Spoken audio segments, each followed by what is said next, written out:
Right, we are awaiting back pages, gents, to come through to us. So many late goals, so much incident, so many talking points in the night's Premier League football. But we're going to start off, where else but at Craven Cottage, Sam Dean. And my goodness, I mean, if you went to Craven Cottage, you know, hoping for a bit of value for money, I think you probably got it, no matter which side you supported. But what a comeback from Fulham. But in terms of the game itself, I mean, it really delivered on all fronts, didn't it? Yeah, absolutely. And that's really the advert for the Premier League. It's the competitive edge that Fulham have, and they're able to compete with a team like City with their own star players, with their own international footballers, bringing players like Kevin, who cost almost £40 million off the bench to change the game in the second half. That's what the Premier League's all about, really. And it's a great advert for the game. I love the fact that it's midweek under the floodlights too, and I'm sure that contributed to the atmosphere and to the occasion. And yes, it's a game that sort of throws up as many questions as it does answers regarding Man City and their title charge. For the second time in a few days, they've sort of shown real defensive vulnerability that's totally uncharacteristic for a Pep Guardiola side. And yet they've also demonstrated the attacking firepower they have, which means they are still such a threat in this title race. And I think it kind of underlined how City have changed, and I think how they're a bit more fun this year than they have been in previous seasons. And the way they're attacking, the way Phil Foden's playing again, Erling Haaland obviously keeps on scoring. But also there's this permanent sense of vulnerability.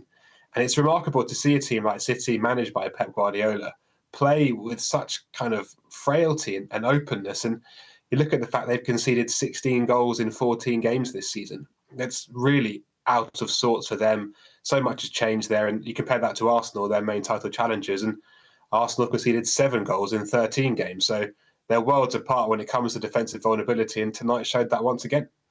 On that point, we'll talk about the individual performances, particularly Foden, Chukwueze for Fulham, and obviously Haaland reaching the milestone of 100 goals in the Premier League. But on the point that Sam was mentioning there, James, do you think that defensive vulnerability will ultimately end up costing Manchester City when it comes into a title battle?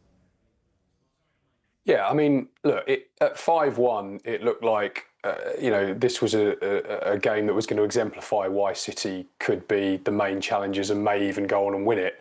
And at 5-4, we're sitting here thinking this is actually an advert for why they won't win it.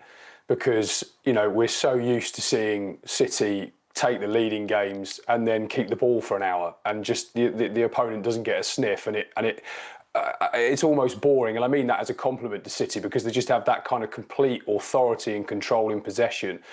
And it just looked, I don't know, I mean, in that second half, obviously they were missing Rodri. He took off Nico Gonzalez at, I think it was 5-2, and brought on John Stones. And then he had Nico O'Reilly playing in midfield at the end of the game. And O'Reilly's been a real find for City this season, fantastic at left back.